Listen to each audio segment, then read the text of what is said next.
இன்னைக்கு நம்ம ரியா குட்டிக்கு என்ன சாப்பாடுன்னு பார்த்துடலாமா? வாங்க பார்க்கலாம்.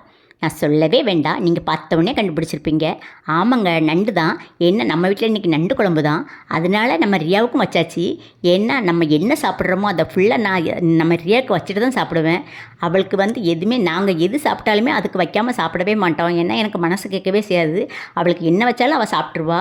அவளுக்கு நான் என் பையன் கூட சொல்லுவான், அதை பிச்சு வைமா அப்படின்னு. நான் பிச்சே வைக்க மாட்டேன். எதுக்குன்னாச்சுன்னா அது ஒவ்வொன்றா தனித்தனியாக கீழே எடுத்து வச்சு சாப்பிடும். எனக்கு அதை பார்க்கறதுக்கு ரொம்ப பிடிக்கும். பிச்சு பிச்சு வச்சா தட்டிலே வச்சு சாப்பிடுவா.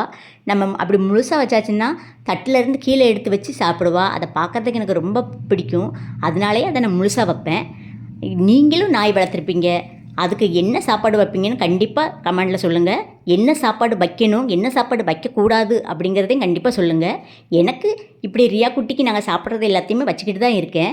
அதே மாதிரி பெரிய பெரிய எலும்புகளை வைக்க மாட்டேன். அதனால் அது செமிக்காதுங்கிறதுனால இப்போ வைக்கிறதில்ல. பிடிச்சா லைக் பண்ணுங்கள்.